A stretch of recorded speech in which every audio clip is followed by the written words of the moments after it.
Where is he? Where are you? Skull Rock. Do you know it? Hello, this is Stacy over at the Skull Rock broadcast. I am joined by...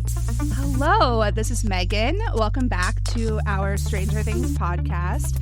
It's been a little while. I'm back from my vacation. Somebody went out to sea. Stacy missed me, I think. But it hasn't been a year or 3 months. It's only been like 2 weeks. I exaggerate. My sister was so concerned. She's like, has anybody heard from Megan? And I'm like, okay, maybe it hasn't been 3 months. It's 10 days. And she's like, Stacy! But it feels like forever. I watched Poop Cruise while you were away. I thought you had already watched it. No, I saw it advertised, Oh, okay. so I watched that and Balloon Boy, and I was just like, these train wreck documentaries, they're junk food for documentaries. They're not very well made, but Poop Cruise, I'm like, I'm sorry. Like, them doing, like, the vigil and stuff. I've never been on a cruise. I would be the first to panic. I'd be like, this is the Poseidon Adventure. But I was like, people are drama queens. No, nothing like that happened on my cruise, thank goodness. That's and good. Nobody went missing either. I just watched Amy Bradley's missing. When that dropped, too, I was like, is this a sign from the universe? Like, Megan. But I'm fine. I came back. We're back. We're getting into the swing of things. Oh, the other thing I forgot to mention before we started recording. Remember, people had suggested that we celebrate Summerween? You know, I've talked to that with some people, and they're like, it passed. And I'm like, what? And they're like, it's from Gravity Falls, and it passed. And Wait, I'm like, so when was it? Summerween, I guess it's the late June, early July. Matt, Okay, I well, don't we're know if going to celebrate it you know this about month. Are you down with that, Matt? To me, it's Halloween all year round. Thank you. That's exactly what I Summerween is said. just a state of mind. It's Halloween. Yeah. Sure. Yeah. So I was we're like, sure hell not going to carve a watermelon. Let's do this. Like, yeah, we're going to talk like, you know, it's all like spooky season, Stranger Things. It's all connected. This is the guest. I was like talking about, I feel like Matt has Summerween. I feel like he would love Summerween. She tried to like drop that during a live. She's like, oh yeah, that has something to do. And like, she meant witch. Speaking of witch, I thought she meant like witch pointy hat. And I'm like, you booked like a real witch? I was so confused. And then when she told me, I went, Matt's not a witch as far as I know. And like, very confused. But seeing, you know, the stuff that you've written, I'm like, oh yeah, he digs Halloween. Listen, I want to just say, I don't mean to disappoint any Wiccan listeners in the audience. I'm not a witch, Sorry, but guys. I am down with the cause. I think that's cool. Yeah. Yes, it's Halloween in our house 365 days a year. We kind of, one year, we kind of decorated for Halloween, and then we just sort of left it up. Perfect. That's what happened. That's Stacey's like living room, I think. It's just Stranger Things, Halloween. Oh yeah, we've already started going to the Home Goods, the TJ Maxx, scoping out the new Halloween items. They already have the stuff out. They have the Yes. Bath and Body Works stuff, Home Goods, Michaels. Yes. Like, I bought like a $12 turkey candle, which I was like, this isn't Halloween. Why am I holding this? But like, I oddly really love Thanksgiving food, but Halloween year round, because like nothing feels better. And Matt, I'm sure you can back me up. Going to like a drugstore and they have the seasonal Halloween aisle. Like, you almost just want to spin around the overpriced candy. I go out of my way just to go to that aisle and just sit there. Exactly. Yeah, I love that. That's where the vibes are. It really is. It get your little hot drink, go in there, hang out, look at all the items, everything. Exactly. You know what I love in Michael's is when they have those I don't know who buys these, but they're the giant miniature like Halloween. They're like super intricate, detailed. They have little maquettes and things that move. There's like an arcade and a carnival. Could you imagine? I want that so bad. I would be have like, to first leave off, it out year round, right? I'd like be a child playing with it. Yeah. So if you didn't notice already, we have a guest with us today. Hello. We do. He's mad. He's cool. This is Matt Gilbert, children's author. Do you write other books other than children's books too, or is it mostly children's it's books? weird. There's a famous Roald Dahl quote. I'm just gonna I drop love that. Roald Dahl. Let me name drop Roald Dahl Yes. right away. There's a famous quote that he said that I actually love and sort of feels like a weird cipher for my professional life, which is he once famously said, "I don't write for children. I write and someone tells me it's for children." And that's kind of my life. That's what happened to me. Even when people describe me as a children's book author, which I am, that's totally what I do. That doesn't seem like my life at all. Okay. I'm just like, yeah, I'm a writer. And then someone says, hey, this is for children. Right. I love that. No, I yeah. love that so much. I used to teach like a whole author study on Roald Dahl to my third graders. So Oh, it's amazing. obsessed. Yeah. But I love that connection. And like that's similar, I guess, like Stranger Things sometimes is a little bit, especially at the beginning, it had like kids movie like vibes, but Felt like the Goonies. Yeah. it's just Yeah. so like it doesn't just cater to one kind of age group. It's so universal. And I feel like a lot of the books that you write about are kind of like similar, like those franchises like are universal in like who they appeal to. So Yeah, kinda I cool. guess so. There is a lot of connection between those. I just think too, it's also great. There's a term. Have you guys heard of this term, gateway horror? It's like how sort of kids are ushered in to learning whether or not they like horror, and so okay, you sort of start them gradually. You don't start them in the deep end of the pool. that's Yeah, no Stacey. Exorcist. No, I No. think that's what happened to you. You like read Stephen King way too young. Yeah, my mom was smart though, because right away I'm like, I want to start reading Stephen King, and she's like, oh my sweet summer child. So she was like, you can read like The Girl Who Loved Tom Gordon, because she knew that was okay and tame. And she like slowly, gradually, I ended up like behind her back. I was like, I'm gonna read Carrie and all this other stuff. But it's like a slow, gradual build. But like I was the kind of kid, like I grew up watching like the Monster Squad and stuff like that, like Yes. tamer, like you said, movies that would get you interested. It's not too intense. It's not too, I mean, mind you, 70s and 80s PG and PG-13 is a little different now. It was a different time. It's a Mm-hmm. different time. What a time to be alive. But it kind of like got your feet wet. Instead of like watching The Exorcist, you know, you would go, okay, well, I'm going to start off slow and see if I like it, maybe some of the classics. But I'm a reading specialist. And I always notice in my library, in my office, the kids go for movie tie-in books because not only is it recognizable, it's something like I was that kid. I remember like I went to Catholic school back in like the 90s and I had like a Titanic. Why? A Titanic, like huge, like making of, and it's all James Cameron being like, I'm awesome, I'm God. And I'm like, this is great. Everyone else is like, doesn't Leo look dreamy? And I'm like, James Cameron is a genius. Like, I was a weirdo. Doesn't James Cameron look dreamy? Doesn't he Yes. look, what a silver fox, you know? He never topped T2, which I let out the biggest groan yesterday. I saw it Fantastic Four, and Avatar 3 came out, and I literally looked at my friend. I went, nobody asked for this. Nobody.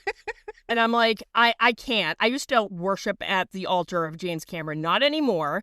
But I used to love, you know, I remember like episode 1 had just come out. You know, Megan, you'll love that. Huge Star Wars Yeah, fan I read over lots here. of Star Wars tie-in books when I was a kid. For Amazing. And sure. I feel like that's kind of a great way to get kids interested in reading and exposure to literature. Have it be something that's not only targeted to them, but something that they're going to relate to and like know right away, be able to like point it out. You know, would you agree? 100%. I also feel like good vibes again. I was also in Catholic school in the 90s. Hell yeah. Not my choice. They just stuck me there. Exactly. But like, yeah, when you're seeing, I think it's all down to the cover, because you would be in the library and you'd be like, okay, here's this amazing piece of fiction, right? Even if it's Huck Finn or something that's directly made for that age group. Yeah. But then you see the glossy cover, like, oh, look at this. I remember mine was a year before. Mine was the first Mission Impossible novelization. I was like, what is this? I was like, this is the movie Classic. that's out now. And I can read it. And I felt so special to know that I could access whatever Mission Impossible was, as if I would even care. You're like on As page a 2, book- you're like Emilio Estevez gets crushed. Oh Yeah, I my was like, God. How dare they? But I agree with the cover thing. I was the same way with like, the video stores. I'd go straight to the horror section because that's when it was Yes. beautiful. It was an art form instead of photoshopped big heads floating. But with Yes. books, whenever I have kids make their own books, I always go, pretend that you're selling your book at a bookstore or a Scholastic book fair. And literally, I butchered Scholastic, by the way. I butchered it again. Oh my God. Edit that out. No. At the book fair. I know, you're like, that's gold.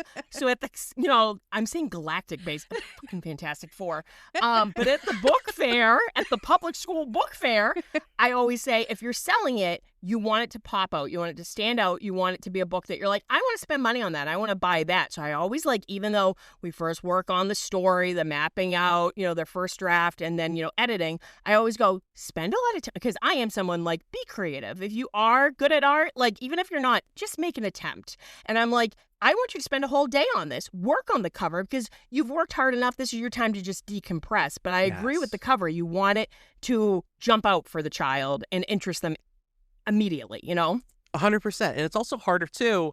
No shade to those original cover designs, but they're done in a very understated, proper way, right? And the movie novelizations are what? A glossy picture. That's a poster. Like, of course you're going to gravitate to it. It's colorful. It's cool. Maybe it's got an actor you recognize or a James Cameron, if you will. Somebody pulls you in. Man, I read the Abyss novelization. I'm like the only person on the planet that liked that movie. Like, even the people that worked on that didn't like that movie. I'm in. Thank you. Great movie. I was like, this is so underrated. Like, he did Good Aliens. Ed Harris. I also love the house. underwater movies. There aren't enough underwater movies. Have you ever seen Leviathan? Yes, with RoboCop. Love Peter Weller. Yeah, he's amazing. That is like, it's just a cheesy creature feature, but I'm always like, everyone's always like, he should have done Aliens again. And I'm like, you want to see aliens underwater? That's Leviathan. Yes. But exactly. Like, you want something to pop out. You want something to interest you. Because I got to be honest, like, if I saw the Huck Thing original cover, I'd be like, what are they doing? What's going on? Like, White Fang, she owns a husky right away. That thing looks stoic on the mountainside. You want something cool, but I feel like you want to, like, I noticed you've done picture books with Teenage Mutant Ninja Turtles. Yeah. Yeah, that's how I started my author life, was the Turtles. Are you a fan of the OG movies? Oh my God, they were my life. Listen, I'm 41 and I will still get down. The anniversaries this summer. I'm going to see it back on the big screen.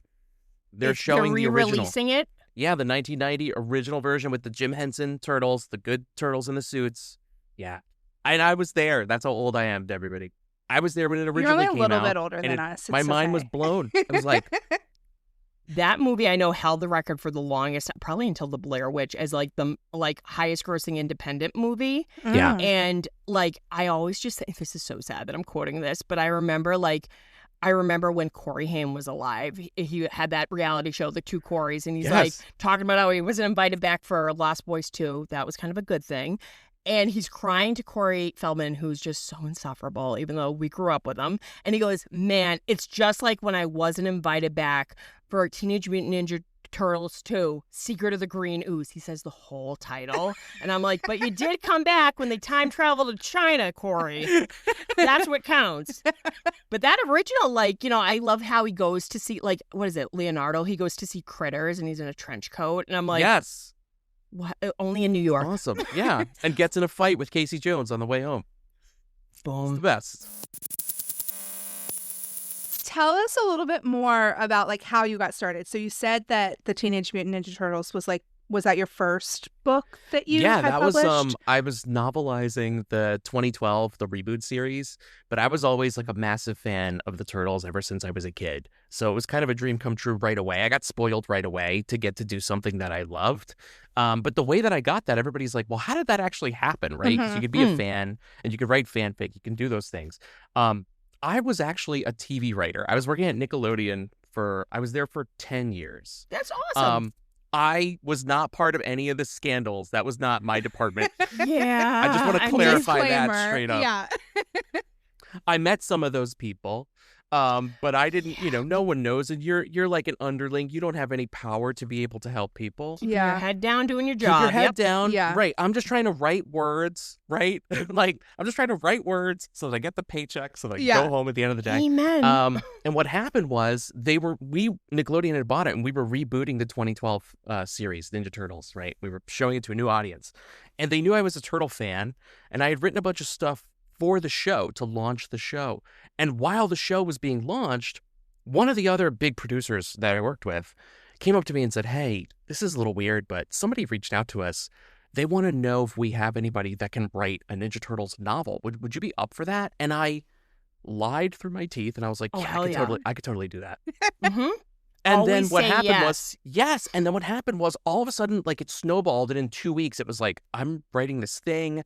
This editor reached out to me. I have to do this. And I sort of you have to fake it until you make it. That's my life. That's me. And that happened. And it just so happened that it kind of worked. If you believe, Yeah. not to be this person, If you love the believe, turtles enough, yeah. yes, you can Now, do was it. that based on the reboot, the original movie, or did you come up with your own story? So it was cool. At the beginning, I was adapting episodes into novels, and Cool. then eventually I got to do a picture book that was totally original, but in canon in the universe. That was called Night of the Tea Machines. So it was really cool to be like, hey, I get to now sort of add what I want to add into this universe. Very small Yeah. sliver, but very cool experience for me. I wrote like 4 or 5 Turtles books, and now I've been around on the Turtles several times because they brought me for the 2012 thing, and then I went away, did a bunch of stuff, and the Turtles have been rebooted like 5 times since. They And will I'm never back. die. We just did, there's a new thing called Tales of the Teenage Mutant Ninja Turtles, and I just did 2 of those novels that came out last year. That's awesome. There was Yeah. like a really random, like, Stranger Things Teenage Mutant Ninja Turtles crossover I think I thing. own it. Like, It's a comic book, right? Yes. yeah, I don't own it. Have you read it? Is it I've good? read it, Okay. and I loved it. Yeah. I also was like, why didn't they call me? I'm Yeah. always that person now. I Hello. see things, and I'm like, I wasn't available. I was available for this. No, the writers and artists of that one did an amazing job. It's also just fun. Stranger Things is such a great sandbox for that kind of stuff. And it works. It's never out of character. It's never out of the ordinary. It always fits in the universe. Yeah. That's why I love it. What are some of your other favorite like books or like franchises in that Oh. vein? Oh my God. I mean, I love everything that I work on is the diplomatic answer. But like, Yeah. honestly, I'm a huge fan. Like, I do a lot of Nightmare Before Christmas stuff, and I obviously Yes. love Nightmare. It's like Halloween is my life, and then Nightmare Before Christmas sort of just perfectly encapsulates that. But I also love, I'm a big Tron guy, and I have a Tron book coming out soon. Are you pumped for the new one? I'm very excited. But I'm still like very old school Tron. The new Tron stuff is awesome to me, but like to me, it's the guys in the like light blue latex. It's very ahead of its time. Yeah. It's awesome. Like my friend and I used to rent that tape so much that Blockbuster just told my mom one day, they were like, just keep it. Just keep it.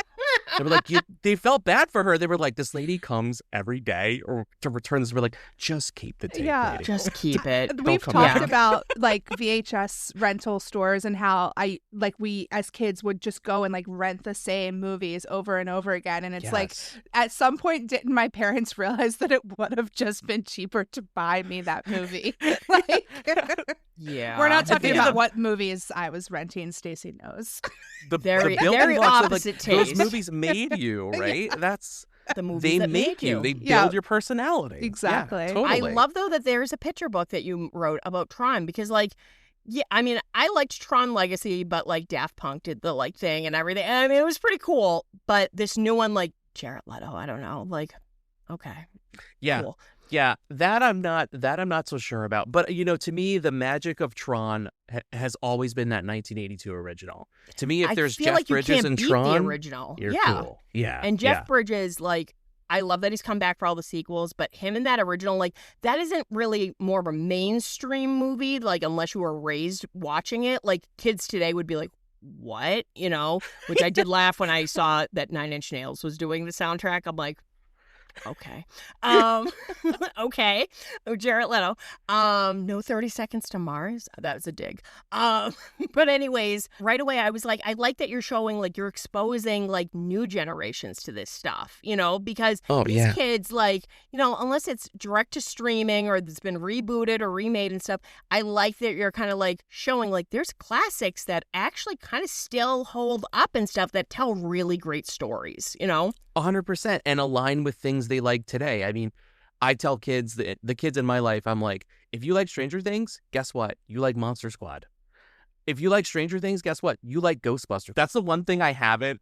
I have dropped that hint so many times at panels to editors. I'm like, hey, I'm a massive Ghostbusters fan. They're like, yeah, buddy, we know.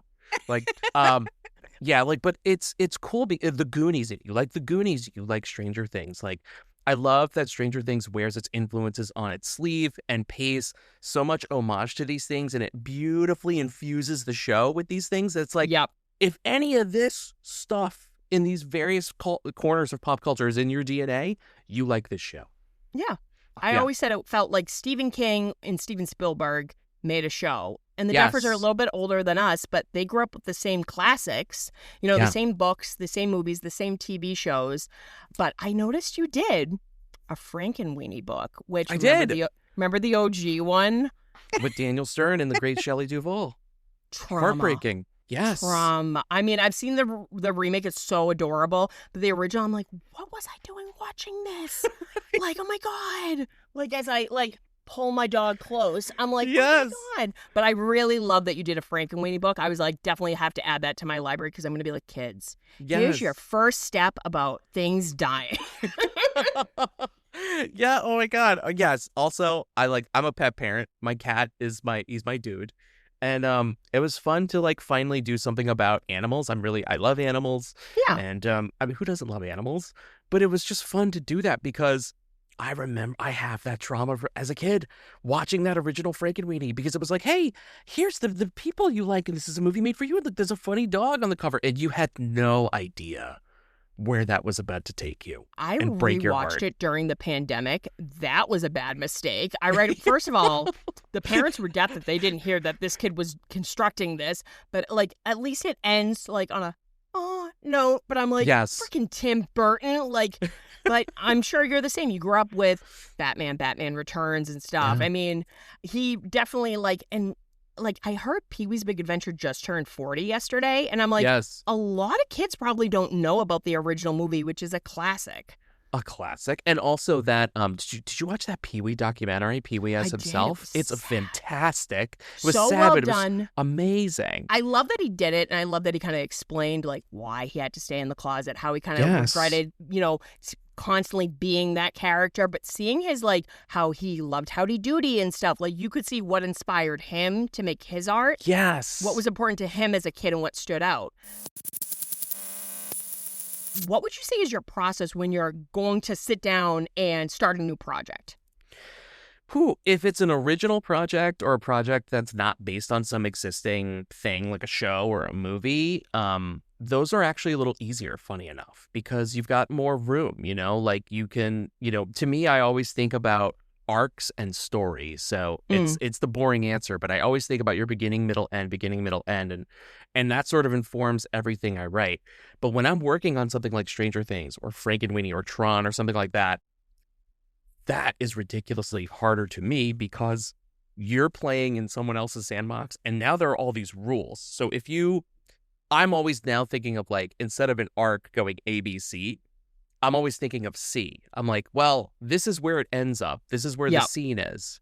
How do I get here? Or, with something like the little golden books like Frankenweenie, it's like, okay, it's a big movie. Yeah. Right? It's a long movie. You're talking about a movie that's maybe like 90 minutes long. This book is 24 pages. Like, how do I get that story, crunch it down so that it still maybe has some of the same emotional weight? Mm-hmm. And so it's picking out the moments that not only are that the audience is expecting, but the reason that story works. So if the story, is, I'll make it up, 90 beats, I will then go, well, what are the 20 beats that like make this work? Yeah. And you got to distill that down. And that for me takes so long versus somebody just saying, hey, we came up with this original thing. You can kind of do whatever you want. Here are the characters. We sort of just want it to be about this. Oh my God. Yeah. Easy, because I don't have to distill anything down. But that's how it starts, and my life is a mix of those two things. It's like original projects, and then you get to work on these fun existing licensed projects. It's two completely different halves of the creative brain. Almost That's like so you have cool. more creative freedom, so that's kind of cool. But Yeah. with something that's already based off something, you're like, okay, got to hit these notes and make sure. Yes. Like my friend held a Jaws party. I saw that you were wearing a Jaws shirt, one of your Instagram things. I'm like, Yes. best movie ever. And I can't believe it turned 50, but I went to a party on the 4th, and as a joke, I bought like the little golden book of Jaws, and obviously nobody's dying, no children are dying or anything, but they look like Funko Pops, Yes. and it's Quint, Hooper, and Brody, and they're eating croissants, and they're having like a tea party, and they were singing, and I'm like, little do we know there's booze in those teacups. And everyone was like, why are they so happy? And I'm like, have you ever had a croissant on a boat? Like, come on. But right away, I'm like, I love that they remembered that because that's such an iconic scene, but they made it kid friendly, They made it kid friendly. By the way, that's my editor who wrote that book, Jeff Smith. He's Love it. amazing. And he works on all the Stranger Things books with me. He's the biggest Jaws fan I know, like owns all this Jaws memorabilia. And the highlight is I was just so excited for him because he was watching the new, for the 50th, Jaws at 50, the definitive inside story. It's the documentary that was on National Geographic, right? In that documentary, at the end, there's a shot of a little girl opening that book, his book. I He posted about it on out. Instagram, and I was like, Jeff will probably listen to this. And I was like, Jeff, congratulations, man. Like, that's it. That's it for him. Amazing. Yeah. Like, you're part of Jaws history forever. That's You incredible. cannot top that. No. Yeah. He's living the dream. Where are you from, Matt? Because I'm from Boston and like New England. Like that is like I said, we're known for two things. Well, technically the town and The Departed, but we're like The Crucible when that was filmed, and then Jaws. You either know one person who was from one of those. Where are you from? Okay, so I'm from New Orleans. I was Oh, born wow. and raised in New Orleans. A lot of people are like, hey, why don't you sound like a person from New Orleans? I'll tell you why. I had a speech impediment when I was a kid. Okay. And my speech therapist was a lady from Chicago. So I started to Look at mimic you. the way that she spoke. And then that was it. Yeah. So, I yeah. love that so much. Isn't that weird? But you're in California. Are you in California I'm now in California. Okay. Yeah, I was in New York for a really long time. That was in my Nickelodeon days. I was there for about 15 years. Wow. And then we decided to move. My wife and I actually moved right before the pandemic. She got a job and she was like, should we go out west? And I was like, oh, should we leave our tiny New York apartment for a giant place and like space and sunlight? Yes, we should Yeah. do those things. Yeah. We should do all Yeah. those things. That's amazing. Yeah, I'm like clearly you know the classics and stuff, and I just love that because like I feel like those kinds of books they appeal to children, and I like that you've done like almost like the age range, like the picture books could be a certain age range, but I like that you have books that like my fourth graders and up could dive into and stuff. That books that like are appropriate for school that they could read more about their favorite characters from their favorite show that's popular right now. Like whenever I see a kid with a Stranger Things lunchbox or backpack, I'm like, you're my favorite. Yeah. I know. All the kids at school know how much like I love Stranger Things. So it's like I'll always compliment them if they're wearing a Stranger Things shirt or something like that. But speaking of that and speaking of your like more middle grade projects, the Stranger Things season 1 novelization just came out. Look at that. Incredible. There we go. There it is. Just came out a couple weeks ago, and it's been so exciting to see people on Instagram like find this and be like making reels and stuff about it. This is the biggest book I've ever written. It's pretty thick. Yeah. It's huge. Yeah. It's huge. Now, were you like set with guidelines like like could you elaborate in backstories? Did you have to stay in a certain window? Yeah. So basically the rules were no expansive, this is an expanded universe, no Star Warsing things. They were just like, hey, we want you to be true to what's on screen. Yeah. Have fun, be interpretive of that, but be true to what's on screen. And I was like, okay. And then it was the challenge of doing that, but then also trying to fit the entire season into the novel. So certain things did have to get cut or sort of streamlined or lessened so that you could keep pushing those big moments forward. Yeah. To me, this is like an amazing achievement because I feel like we kind of nailed it. But book 2 was a little bit more of a challenge because we got that extra episode. We have mixed feelings over here on the podcast, but We did a drinking game to it. So. I saw you guys. Did you make USS Butterscotches recently? I we sure did that did. too. Yes. How was it amazing? I mean, I'm not a ice cream artist, so it kind of looks like crap. But yeah.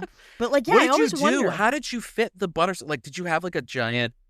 I was always wondering that. Like, what was the I was gonna try to receptacle be you used? so like cute because they do sell like their collectible items. They're like scoops Ahoy. It looks like Steve's hat and an ice cream cone. Yes. And I was like, oh, we're gonna do this. And then like you could just tell like we were like it was so late. It was hot, and I was just like, I'm just putting this in a bowl. And like Megan kept going like, how old's that candy you're putting on everything? And I'm like, Where did you get the recipe?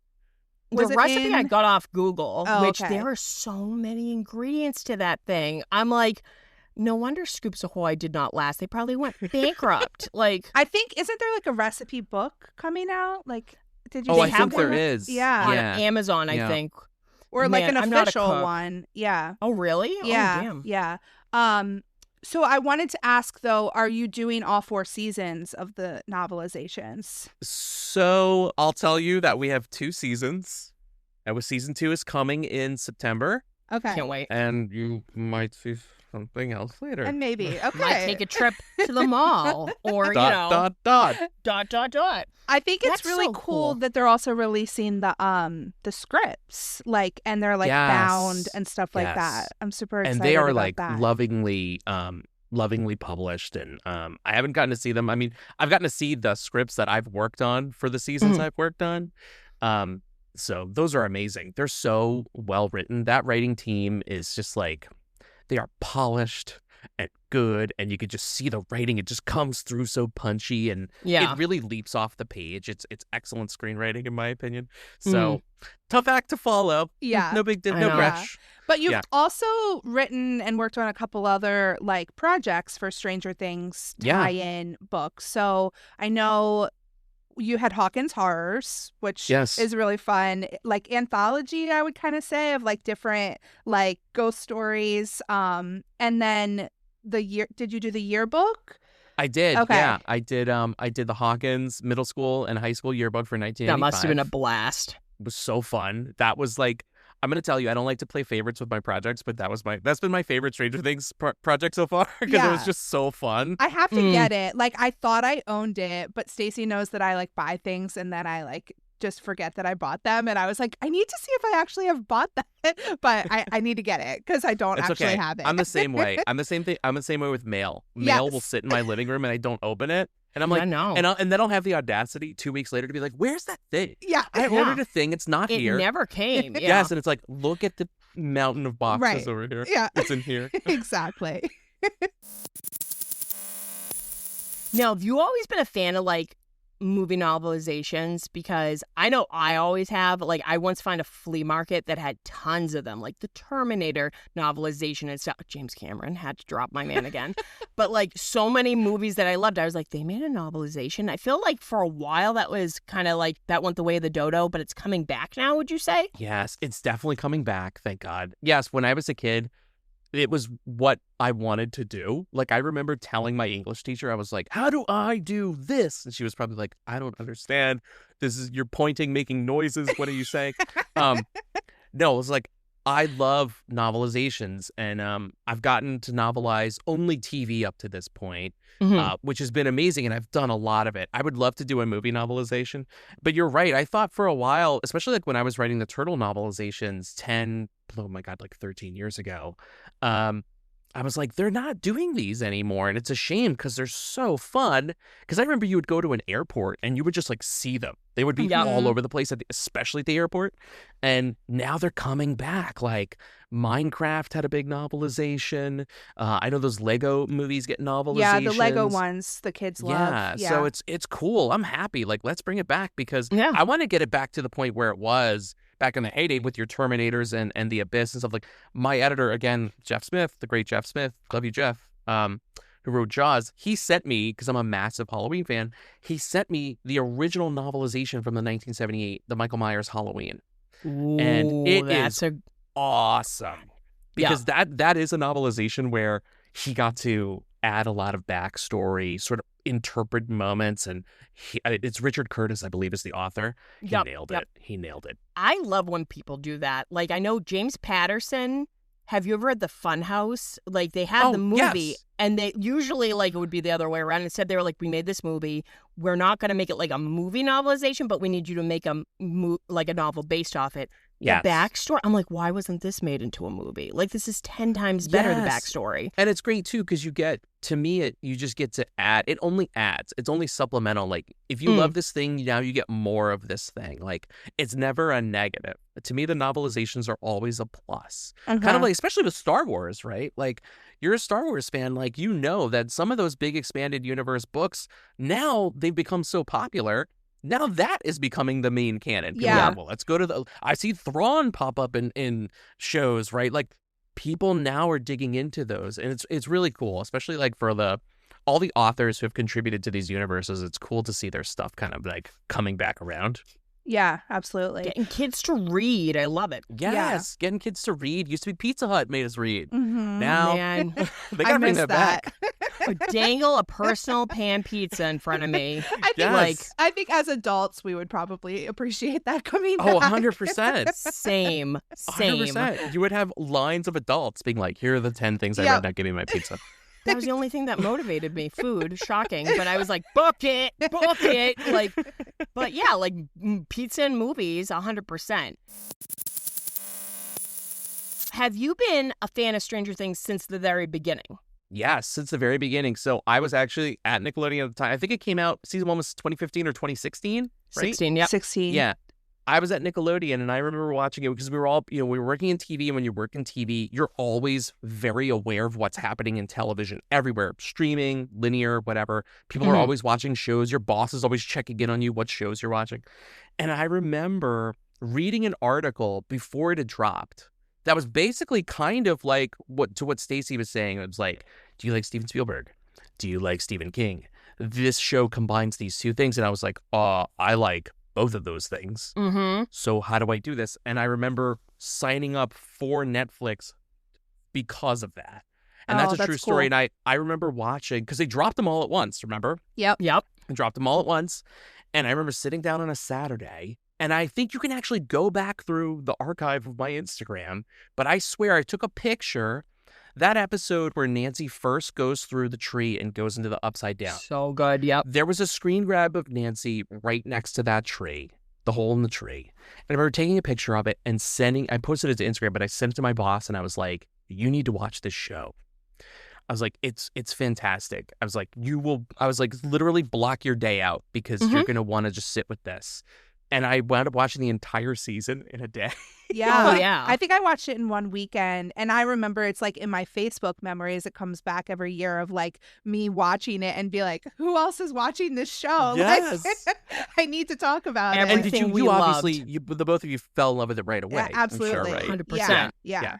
Yeah. And I'm not even like a horror person. So it's like just the appeal is like so much wider than that. And I don't know, like I always have to ask Stacey, like, can I handle this movie? Can I handle this movie? It's like Stranger Things is probably like the top of like the horror recently in vibe. Georgetown, and I saw the Exorcist steps. And I'm like, can we stop? And she's like, so what makes these stairs so important? And I'm like fighting for my life going up the stairs. And I'm like, so anyways. And then like instead of showing her the movie, I showed her the last 2 minutes of the movie. I'm like, how powerful is that? And she's like, yeah, it's great. And I'm like, damn.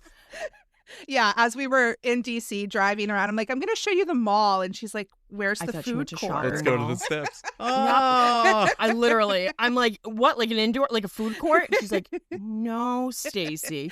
And then she's like, are we near Georgetown? I was like, yeah, not far. But so it was that a whole trip thing. with Stacey aged her like a president. Like, yeah, she was like, okay, bye. So I have to ask, and I know it's hard to pick one. What's your Sure. favorite season? All right. I mean, I have the two couched right away that I know are my two favorites, but they sort of keep changing. It's 1 and 3 are my two favorites. Ooh, nice. When I was writing 1, I had that thing. I've rewatched it now like 4 times. Like, I fall back in love with it every time, every note, every episode. And I'm like, this is Stranger Things. Yeah. My God, just so into it. And then maybe I recently rewatched season 3 for something I can't talk about. But Maybe, yeah. I was like, man, I love this season. I was like, it feels like a giant Stranger Things movie. It's got all these Exactly. big moments. And 11 is just so, she kicks so much ass in it. And there's so many movie moments in it. And there's just like, it gives me goosebumps to talk about it because it's just so good. Oh, yeah, chills. And I was like, this is my favorite season. This is my favorite season. Yeah. And now I'm sure what's going to happen is, again, I'm just going to keep going back and forth. But it's 1 and 3 for me. Yeah, that's what happens 100%. when we talk about like each season on the podcast. Like we just finished talking about season 3, so like that's my favorite again. But when we were talking about season 2, I was like, oh, this is such an underrated season. Slept like, there's on, yeah. so many Yes, good things about totally. it. Like the Halloween vibes and like the Halloween holiday Oh. vibes in that season are Yes. so good. And like the Ghostbusters stuff and all of that. So Yes. I'm sure like we need to start talking about season 4 again, like to prepare for this winter. But like that was the season that kind of like made me fall in love with it to a level that's probably like a little weird and unhealthy now that we have like a podcast about it. No judgment. But like No judgment. yeah. Well, now you have a healthy outlet. Yeah, This is a healthy exactly. outlet. Exactly. To talk about And Stranger she's Things. really good too, because I remember I was like, when we were doing our deep dives on season 1, I'm like, watch Firestarter and Poltergeist. And she's like, can I Yes. handle them? And I'm like, yes and yes. And And you're I'm like, like, hey, you will. It's literally those 2 movies. Poltergeist is PG. What? yeah, How exactly. is that possible? I How will is that never possible? forget on my 8th grade class trip, 9/11 had happened like 2 years ago, like after, but they were still scared. They were like, we're going to take you to Gettysburg and me the history nut. I'm like, woo. So we had a VCR on our bus. That's how long ago it was. And they were like, you can bring movies. And public schooling at its best. This is when I left Catholic school. So I was like, I'm going to bring Poltergeist. It's rated PG. I forgot the parents smoke dope. Oh, in yeah. A very long, drawn out scene. And my principal just turned and looked at me and went, only you, Stacy. And I went, they're smoking cigarettes. I'm like, oh my God.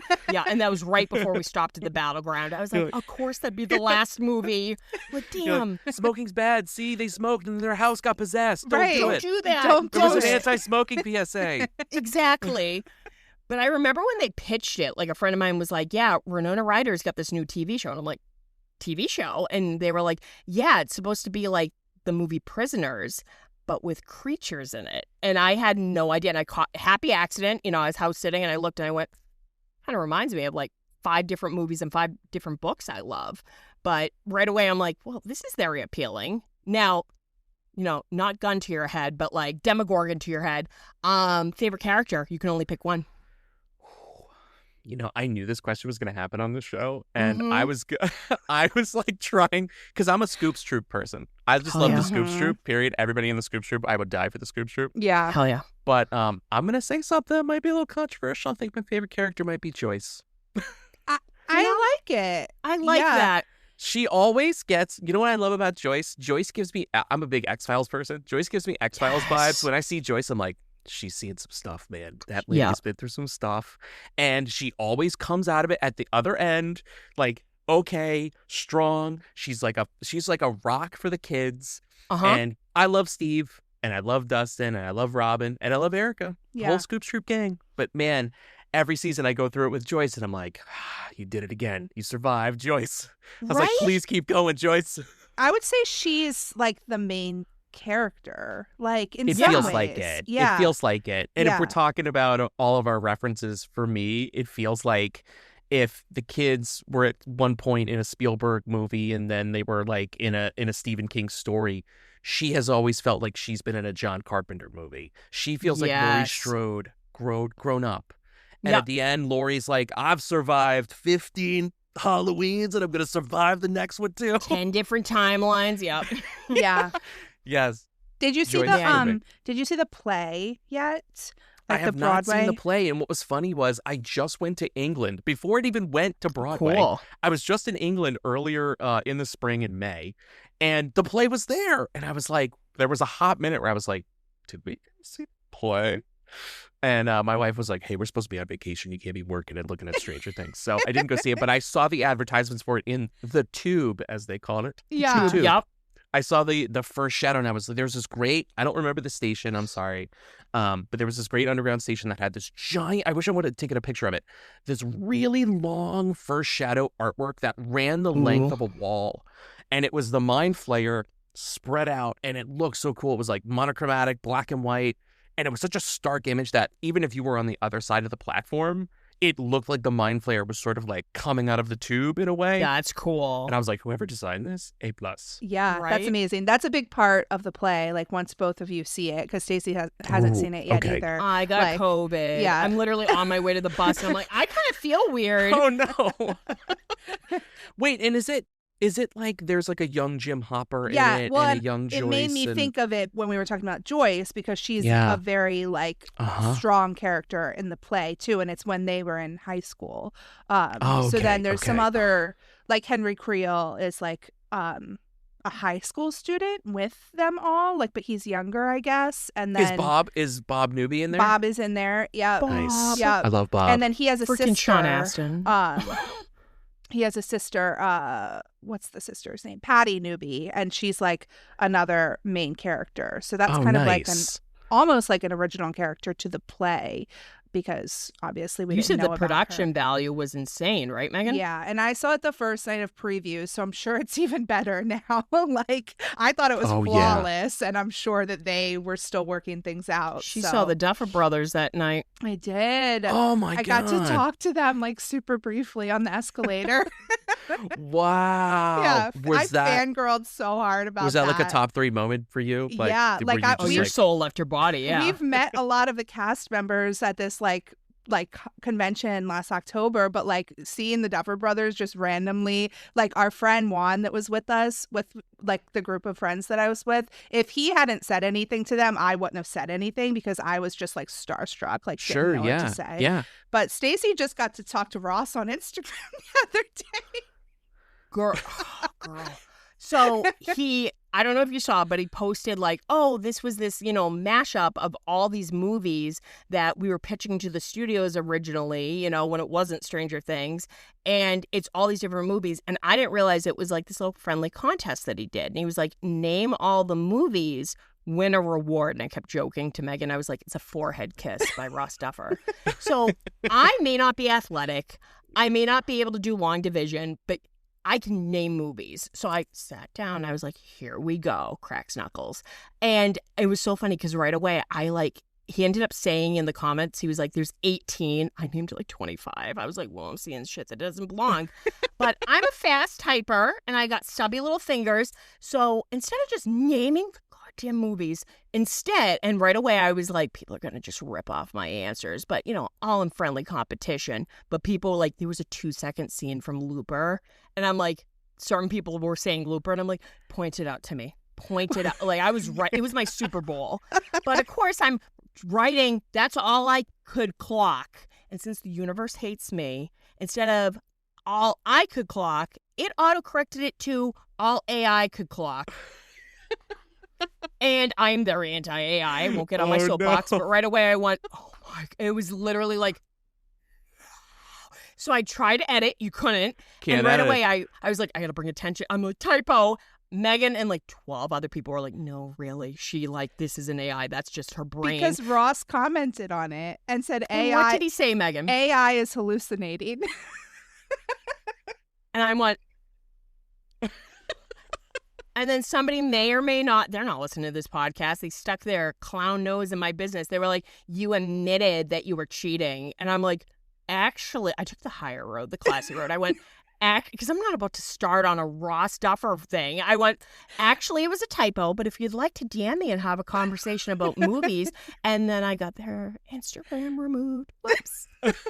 Trust me, they don't follow this podcast, but I was like, it was just some random person. Ask me to run a mile if you're chasing me with a chainsaw, maybe. And even then, like, I can't even ride a bike.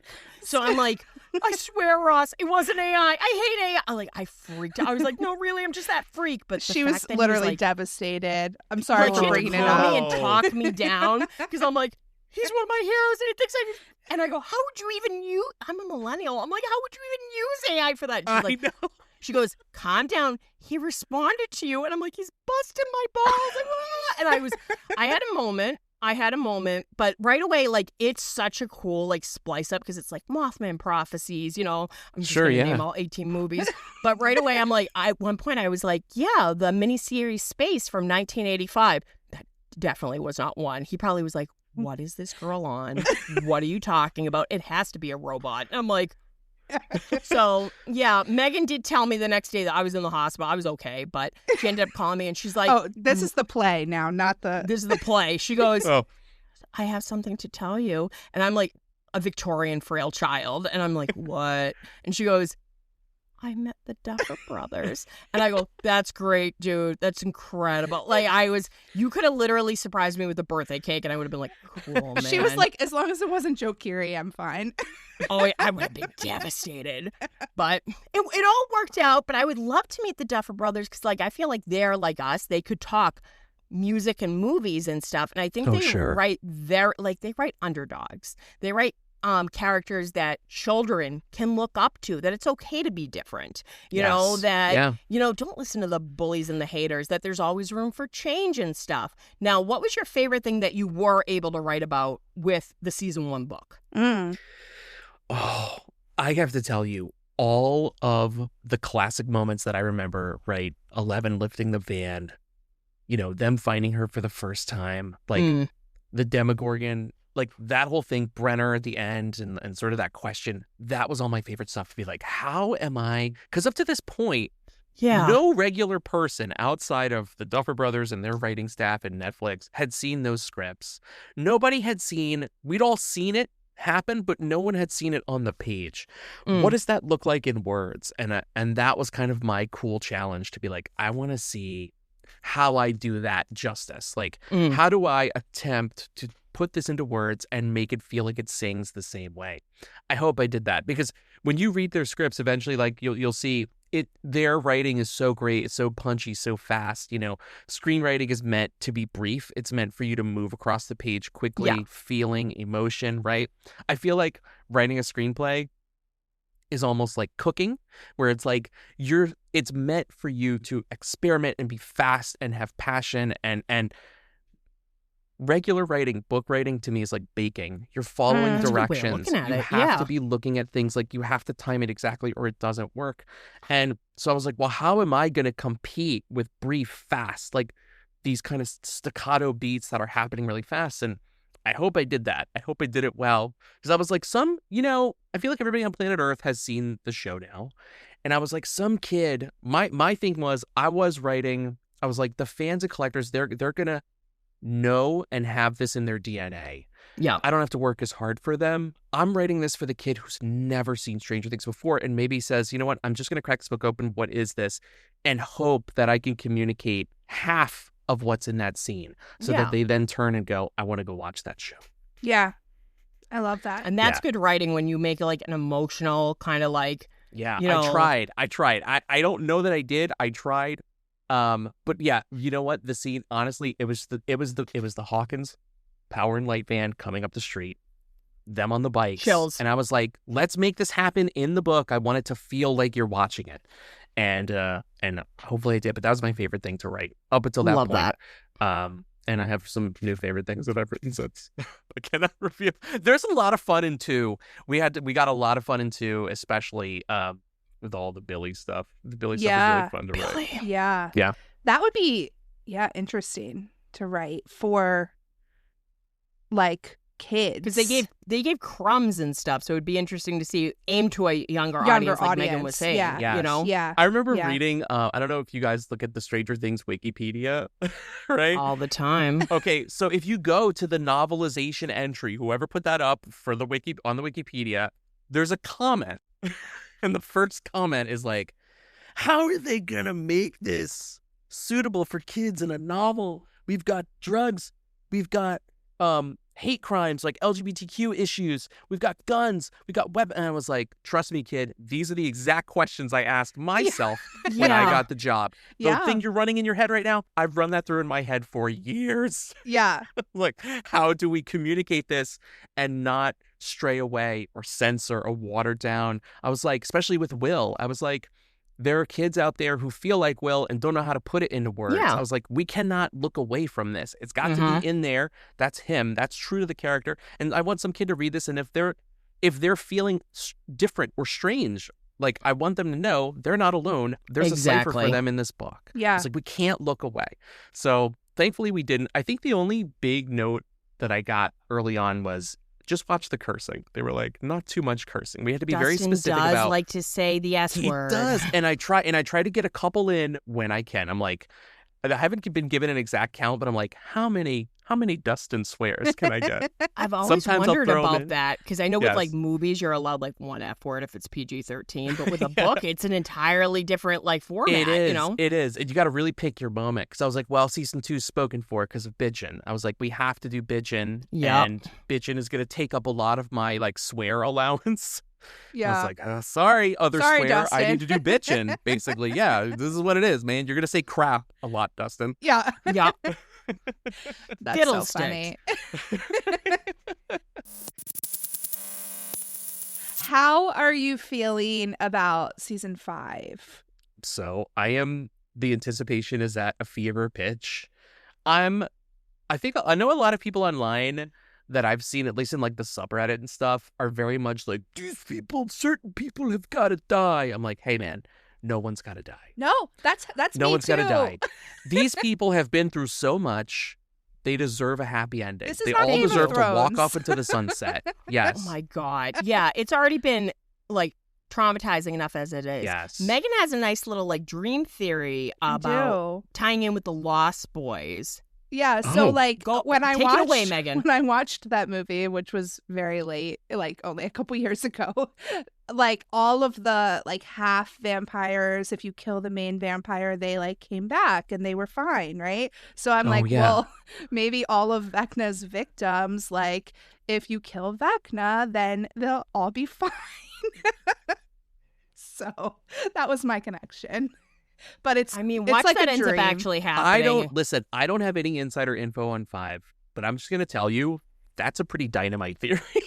I mean, it's my dream Yeah. world, right? Like, Yeah, great. she's like, everybody's happy. And I'm like, It would be great. yeah. It would be great. I don't think anybody else needs to die. Like, maybe they will, but I feel like that's not the general tone of the show. Yeah, like, this isn't Game of Thrones. We don't have to Exactly. just punish characters just to punish them. right. man, So this is the Red Wedding, which I got into that show way too late. My sister's like, do me a favor, text me right after you see this episode called The Red Wedding. And I must have been living under a rock. So I'm like, what's happening? And then as soon as it was done, I was like, the show isn't fun anymore. Yes, Like, thank you. This is hard. And then with the whole Daenerys thing, I was like, kind of tracks with that character and her family, but I'm like, we were all rooting for you. Like, Yes. it took the wind out of my sails, and I'm like, even though I know, like, you know, like Eddie, you know, like he had to go because they needed a patsy. They needed somebody to blame it Sure. on, full Sure. circle. And I'm like, you know, that made sense.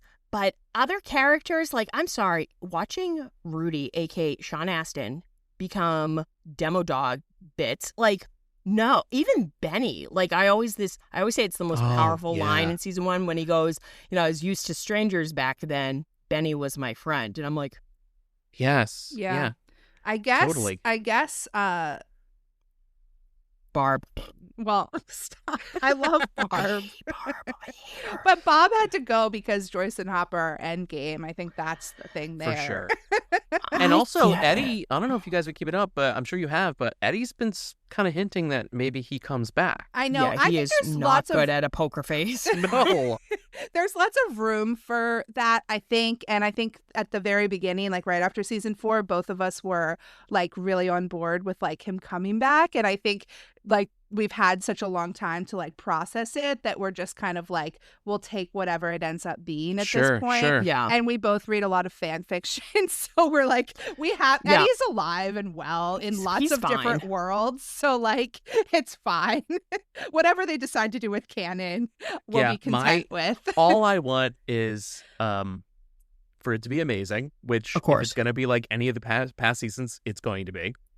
And the haunter in me wants them to come back to Horror Nights. I go to Horror Nights every year. I've seen I heard they do an both- incredible job. Yeah, I've been to both Stranger Things houses. I went to the one where they basically glued 1 and 2 together, and then I went a couple years ago to the one with 4, where Vecna and then the Nina Project and the whole thing, and they were just so fun. And I'm really hoping that that it comes back to the event because Yeah. it's always a blast when Stranger Things is there.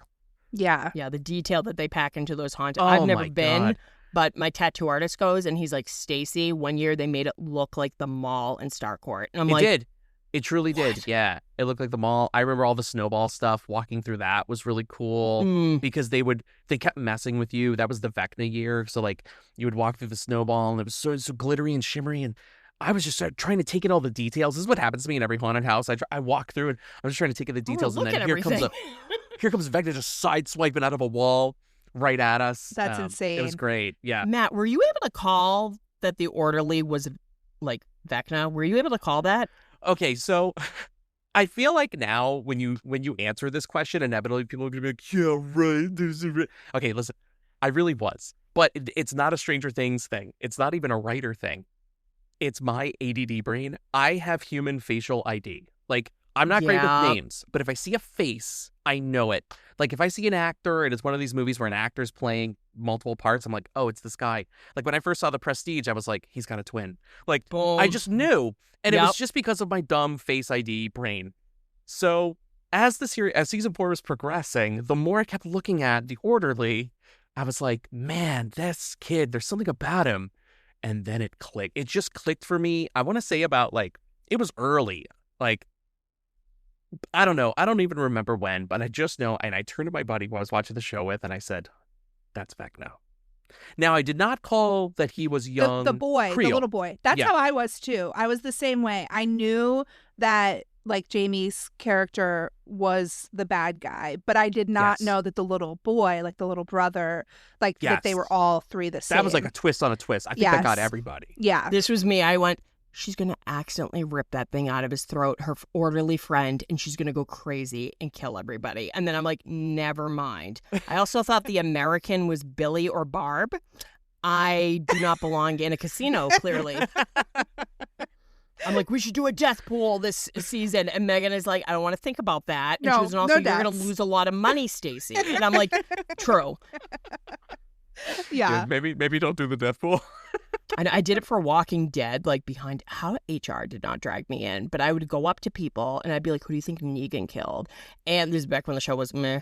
And I remember like I had to explain to a school counselor like what the like context was. I'm like, he bashes people in with a baseball bat. She's like, oh dear, put me down for this character. And I ended up winning the pool just because like I'm good at, well, maybe I already knew who was going to die. But literally I was like, how strange. And everyone's like, okay, Stacey. But I'm like, come on, Megan, let's put in our votes. That And sounds she's like "Nobody insider does." trading or something like that. Yeah. Everyone was like, you must have known. I'm like, I had a hunch. And like then my whole like back, like trying to reason with people, like I did a live recently. I right away went, oh, Sarah, the hairdresser who shares a lot of lives. I'm like, she shared like footage of Joseph Quinn doing a wig test. And I'm a lot like you, Matt, same brain. And I went, that's Joseph Quinn like a year and a half ago. And I go, that's for season 5. Boom. Yes, it happens when you have the face ID brain, and it can be a blessing and a curse because sometimes you're watching something and you're like, oh no, I just ruined this for myself. Yeah. Yeah. And yeah. now they're still going through the motions to give you the misdirect, and you're 3 steps ahead of them. Yeah. Yeah. I only had, it was not due to, like, it was so beautifully written and it was beautifully realized. It was purely my ADD brain that caught that. That was it. Yeah. But the twist, Love it. yeah, the twist was so good. What's one prediction you would have? My one prediction is, just now I went on that whole thing about not people dying, Okay. people not dying. You're I'm like, gonna tell you- everyone's dying. I'm going to tell you, I think Ted is dead. Oh. I think 100%. Ted is 100% gone. I'd like to see him redeem himself a little bit and show some like courage, but He's going to get killed and his lazy boy eating chicken. yeah. Because right away, like, this is just me and Megan, like, block your ears. But there's that shot of Karen, like, what looks like in a bubble bath with Holly hiding from something. Yes. And I'm like, huh. And then there's the shot of Nancy crying, washing blood off her hands. And I heard her like Oh. job this year is like working in a hospital. And I'm Uh-huh. like, I think Karen, my predictions are Karen, Ted, I hate to say it, Joyce, 11 taking out Vecna, and Robin. All no, of them? not Robin. Yup. No, I said Robin. Wait a minute, is absolutely Megan. not Have you right. not seen the trailer? I Or are you have, trying but to I've avoid only spoilers? So I've only watched it once, and I Okay, just okay. haven't been listening to a lot of people's theories. No, I just respect that. I because- respect that yeah. because there's certain things like that new movie Weapons. I'm super into it, and I'm like, I can't don't watch wait. trailers because I want to be totally in the dark. Yeah, Like now so I they do know- the teaser, and then they do the whole Yes. trailer, and then the official and the red And- band, and you're and like, then you go to YouTube and you get the pre-roll, and I see 15 seconds of it before a video that's completely unrelated. Like, Yeah. hey man, I'm just here to see this recipe for Halloween cookies. Right. Oh, whoops! And I got this, and I'm like, by the way, Halloween cookies are the best. they really you are. know what I'm They talking taste about? better. Trick or treat cookies, where you put the Uh-huh. little mashed up bits. Oh my god, they're the best. They are the best. Should we tell? We haven't talked about this on the podcast, but Stacy got me a birthday present, and it was. I'm telling you. it was a cameo from what's his name? What's the actor's name? Ted Wheeler, like the I'm actor gonna- who I mean, plays Ted Wheeler. Here I am Sorry, Ted. going, this will be so original and cute. And Cameo is just such a any place where Edward Furlong is like, give me money, man. I'm like, this is not Dude, wait, a is scam. Edward Furlong on Cameo? He is, and he doesn't Okay, well give- I know what I'm doing today. Like literally everybody should get an Edward Furlong cameo because he's like wearing like a headband. He's like, give me money, man. And I'm like, you were John Connor, okay? You saved the world. But so I go, this would be so cute to surprise her with. And I like paid the extra money so she got it on her birthday. And I took screenshots. I gave specific instructions. This man, bless his heart, I love him in 21 Jump Street and stuff. He plays the same character. He literally like all my instructions. Nope. He was At the window. girl. He was like, first of all, he was next to a statue at a park of Abraham Lincoln. He's like, which president was Abraham Lincoln? And like sucked up like 15 seconds trying to recall. Continue, Megan, about Yeah. the show. No, it was just, I think it was funny because I have like a soft spot for Ted, like especially in season 3 when like Holly's curled up with him Yeah. and like Karen decides not to go out. And it's like, it was just really funny. I don't even remember everything that he said, but it Okay, was the no, most I'm chaotic continuing. thing. You can keep literally going. went, Megan, her birthday. Well, you turn in, what, 37? 8. That's 38. And he goes, you're no spring chicken. I'm like, oh my God, you just called Megan old. And Ted. then goes, you know, oh, she wants me to say that, like, didn't say anything I wanted him to say. And then literally went, I don't know if your friend Stacy has ever, like, and wasn't being sarcastic. I don't know if she's familiar with Stranger Things. And I'm like, Did you pull a Dustin and be like, you know, you're really useless. You know that? You're really literally, useless. I wanted to And then pull just that. walk away. And then someone just was like, walk you away. could get a refund. I'm like, no, this tracks. It with was this kind of friendship. It was hilarious. Yeah. Imagine being the actor and getting that, like, hey, someone requested a refund from your cameo specifically. I was dead. I literally went like that. And I'm like, all I remember is my tattoo artist said once all the guys in the shop like pitched in to get Vince Neil to do a cameo for the owner. And on camera, he was like, I want to wish. And he just like slurred through the rest of it. And Shane, my tattoo artist, showed it to me. And he goes, he couldn't have done another take of him not, you know, almost burping up vomit. And I went, yeah, but that tracks for Vince Neil. So right away, I'm like, Megan, you're welcome. It I want that to tracks. flash Yeah. before my eyes when I Yes. Also, okay, non-death prediction. I'll give you a non-death prediction. I think Dustin is going to leave town so he can be with Susie. Ooh. I think Dustin goes to Utah. I think it ends and he's going to be like, peace, I'm out.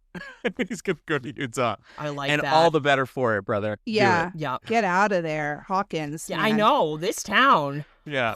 Yeah.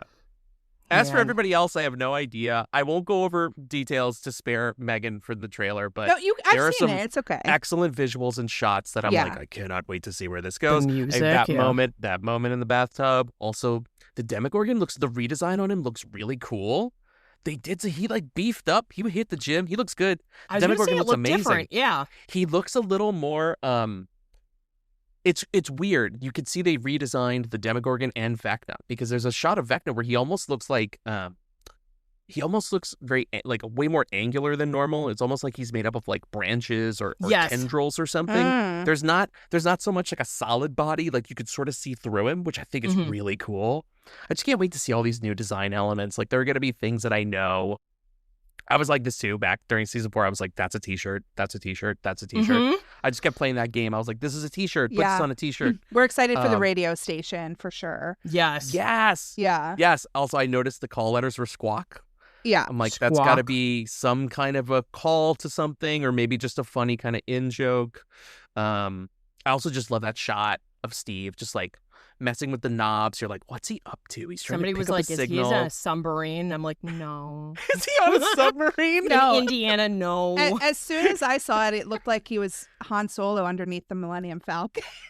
She's on the cruise and she posts that. Yes. And I go straight to jail. Like Go she has Star Wars on the brain. Everything comes back to Star Wars. He was You know, very Han he- Solo in He that might have been a trailer. good Han Solo. Yeah. He might have been a good Han Solo. Yeah. And Joe Keery loves Han Solo, so I'm sure he loves that comparison. loves Harrison He might have Ford. been a good choice. Yeah. Yeah. He might have been a good choice. Yeah. What would you say is your top 5 favorite movies? This one is just going to kill me, man. Yeah. They always change. The order always changes, so don't pay attention to the order. Yeah. It would probably be Ghostbusters, Monster Squad, Army of Darkness. I think Army of Darkness might be the movie I've watched the most, like in life. So good. Jaws, and I'm gonna throw a wild card in there. I always like to throw one weird Yeah. one that's like in a top 30, not even in a top 5. That I'm like, it's a new favorite. I like Small Soldiers. Have you guys seen Small Soldiers? Oh, the Joe Dante movie. Yes, it's so fun. I've grown to absolutely just love it. Listen, Gremlins is like all time for me.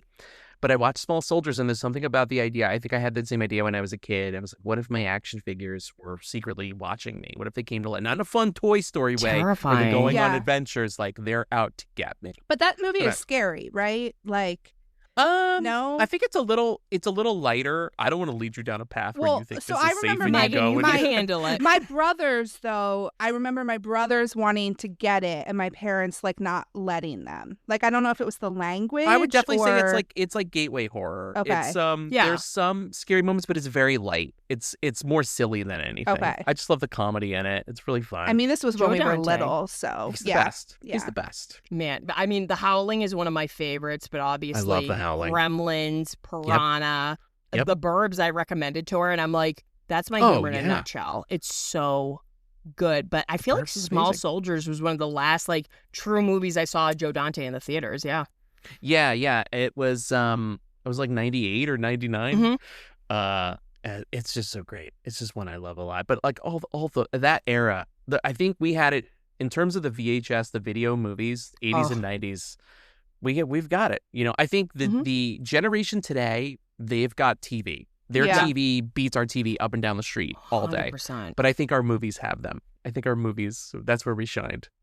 Yeah, Yeah. like I made a reference to Inner Space once because like a kid was Amazing like, movie. if you swallow gum, it takes so long. And I go, well, what about here I am saying this to a third grader. I go, what about the movie Inner Space? And he's like, what are you talking about? And he's I'm like, is that a TikTok? What is yeah. that? I'm like, oh god. But like just so many classics and stuff. Those are some good ones and those are some classics. Now I must say, have you liked the newest Ghostbuster movies?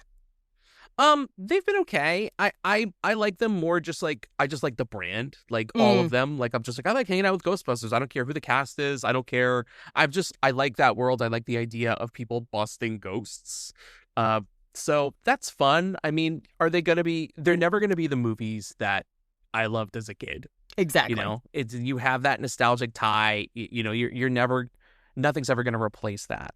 But it's still fun to go back and revisit. And for me, too, not to sound corny, it's kind of fun to see the new generation find it, too. Like, half the fun, I feel like, at these movies, these new Ghostbuster movies, is watching, you know, guys my age bring their kids and Yep. introduce them to something they loved. And I think we're going to see a lot more of that, too, with Ninja Turtles. Like, when that comes back, you know, I think a lot of these kids are like, they're only used to seeing turtles in the cartoons, or they're used to seeing these, like, CG turtles that look all weird. And now they're going to see the real thing. And they're going to be like, The Michael what is Bay this? one. Remember that one? Yeah. I was on set for those movies. Really? Yes. The So I was design, I was not Nickelodeon movies. I was I'm on a the set for practical both. girly, and I Same. love the suits. I can only imagine what the stuntmen had to go through because I thought Corey Feldman was in a turtle. You've seen the Avatar stuff, right? With Yeah. all the like motion Did they rigs do and all it that. route? That's the newer movies. The Michael Bay movies did. But of Really? course the classics in the studio, they're the Jim Henson suits. Those are just guys in suits. That's why it looks so good. But these new Ninja Turtles, I remember they were wearing motion rig stuff, so they're in like bodysuits and they've got all these like balls and weird like cameras and Yeah. lasers and stuff on them, and so they could like mimic the motion of the shell. They had backpacks on, like JanSport backpacks. That's cool. And it was cool to watch, but it was kind of like weird to be like, this is where our turtles are at. Like we used to put guys in suits, and it was the best. And Yeah. it still holds up. I went on a Yeah. whole thing. Like, I went to effects school for a little while. There's no money in it if you're, not living out on the coast. So I was like, I'm going to go back into education. But I always said, like, the reason why Jurassic Park still holds up today is they did CGI and practical. If you just do CGI, and, Yep. like, I was kind of getting on my... Listen, Ross, hope you're listening wherever you are. I went in Gladiator 2 as soon, and somebody went, there's AI used in it. And I went, I can tell you exactly where, the rhino. And they went, yep. And I went, but yet the tigers from the 2000 movie still Are hold real. up because it was a blend of things, Yes, and they're using CG lightly to hide those wires. Yep. They're doing it strictly as an additive. Man, that tiger scene in Gladiator is awesome. You're Oh my dropping some God. good ones. That's Man, one I'm of your telling you. faves, right, Stace? I always quote to the kids, I'm always like, are you not entertained? They have no Are idea you what not I'm quoting. entertained? Are you But- kidding me? I still do that to my best friend of 20 years. We'll look at each other. We don't have to talk, and I just go. And he knows. Yep. Mm-hmm. He knows Classic. what's up. It was funny. Megan saw Gladiator 2. And I should talk. I have a Gladiator 2 hand tattoo. #choices. And I walked out of there beside myself. I was like, "Ugh," and me and my sister, because we liked the original, and Joseph Quinn was the best part. But we walked out, and her and my other friend, they were like, well, we liked it. And I go, have you ever seen the original? And they went, no. And I went, keep it that way. Keep it that way. I had nothing to Yeah. compare it to. So I was like, it was a good time. Like, do you have any favorite characters from literature? Oh, man. Yes. Are you guys familiar with Something Wicked This Way Comes? It's a Ray Bradbury book. Love. Mr. Dark is probably my favorite literary character of all time. If you watch the movie, he's played by the great Jonathan Pryce. Yep. And he did a great job. But Mm. man, you read Mr. Dark in that book, and it is just unlike anything. The poetry. Ray Bradbury is my favorite author. So I'm Mm. biased. I'm a bit biased. But I would say Mr. Dark might be my favorite. Okay. No, Ray Bradbury was so good. I used to own his TV show from the 80s. Oh, yeah. Oh, bangers. What would you say is an upcoming project, without revealing what it is, sure, that sure. you're excited about? Well, I could talk about a couple things that are Sure. out there that are coming. Yeah. Yeah. That's safe for me to say. Mm. So I have Tron. I have a Tron Little Golden Book coming out in September. But before that, kids in the 90s get excited because I have a Gargoyles Little Golden Book coming next month. What? Yes. That's exciting. Gargoyles. So very cool. It's been really cool to because I'm a big theme park head. I go to horror nights every year, but I just love theme parks in general. And so it's always been a dream of mine to work for Disney, with Disney in some capacity. And once I started working at Nickelodeon, because Nickelodeon and Disney, they are competitors. And I was like, oh, it'll never happen for me. I've basically punched my ticket. It's over. I can just enjoy the parks as a person. Yeah. And writing these little golden books for Disney has been kind of a dream come true for me, because I get to work with them. I get to work for them. And not only that, they're actually giving me really cool stuff to do. Yeah. I was like, I Yeah. don't deserve all this. I was like, why are you being so nice to me? Gargoyles. They were like, hey, that's can you write this amazing. Gargoyles book? I was like, oh my God. Yeah, I actually wrote it. I could tell you a funny story about that. Last summer, this time, speaking of COVID, my wife and I got really bad COVID, and we were surviving sickness. And I was like, hey, I got to write this Gargoyles thing. I have to rewatch the series. So we both were totally sick on the couch, and we watched Gargoyles from front to back. And now my wife, who had never heard or cared about gargoyles, she's like a gargoyle expert. You could ask her something, and she's like, no, that's not who that is. I love that.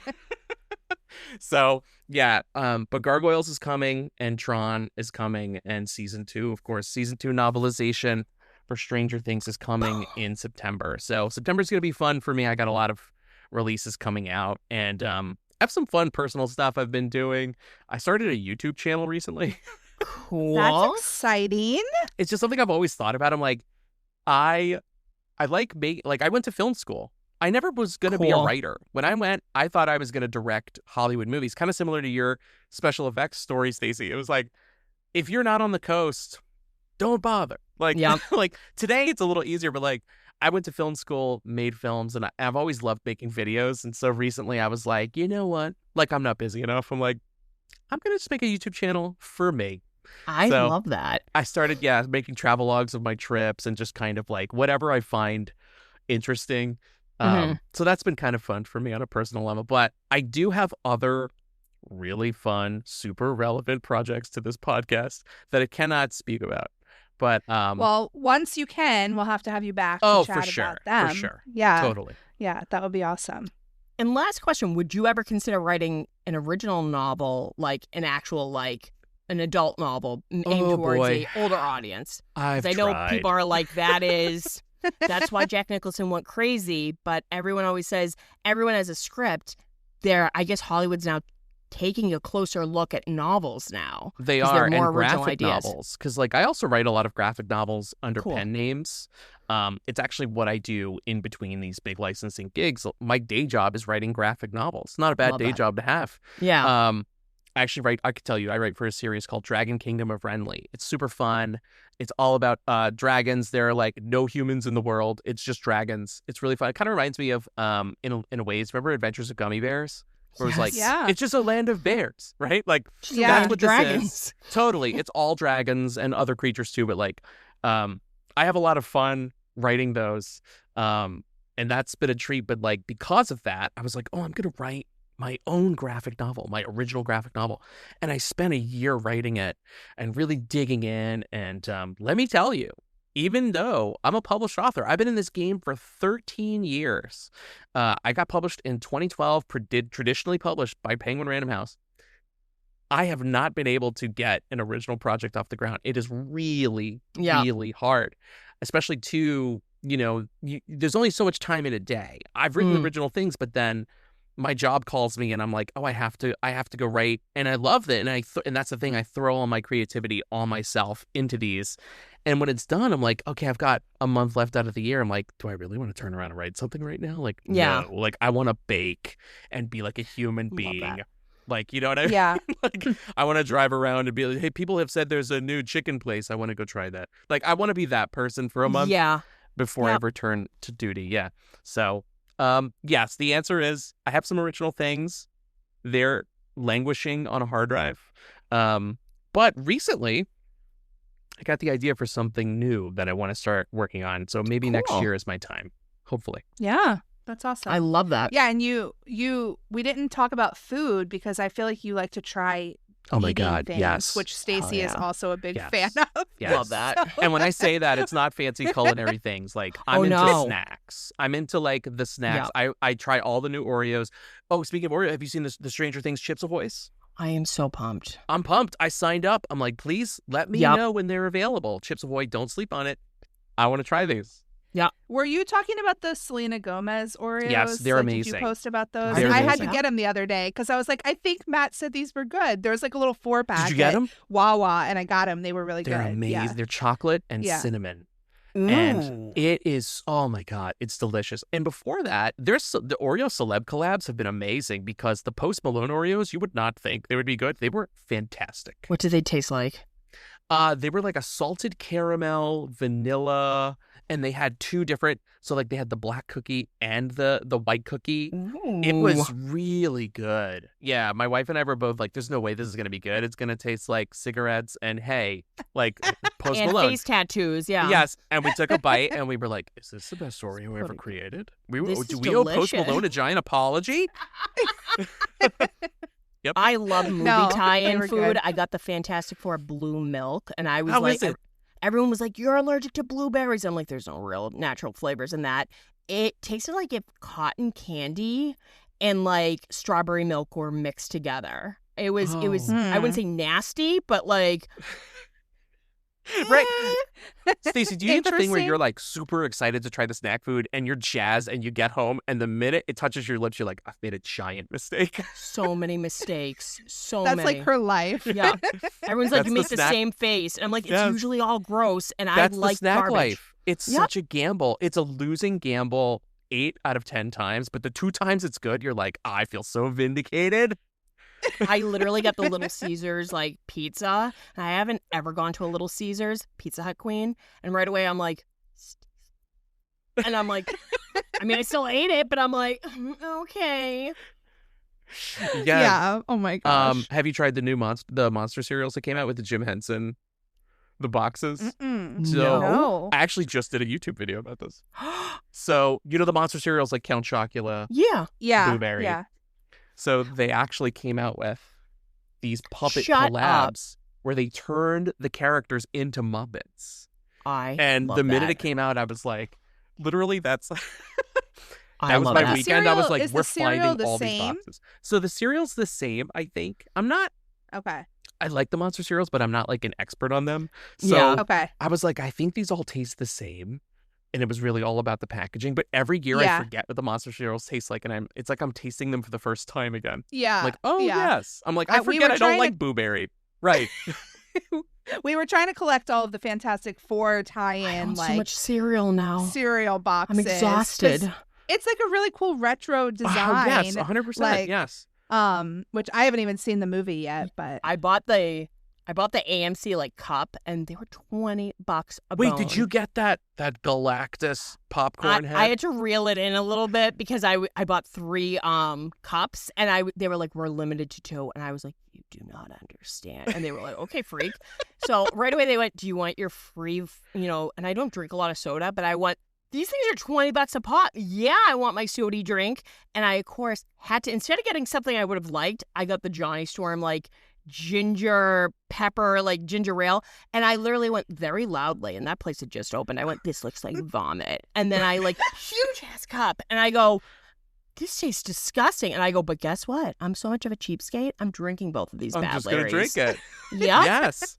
Yes. That's how we felt with the Beetlejuice Icy. It was like green apple, undead, zombie, whatever. And we were like, there's no way this is going to be good. Gross. We tried When it. I It was tried gross. it- We were like, let's just drink it. Were you excited when they did in 2016 with the female Ghostbusters cast, the Ecto Cooler coming back? Oh, yes, 100%. And I was like, can it just stay?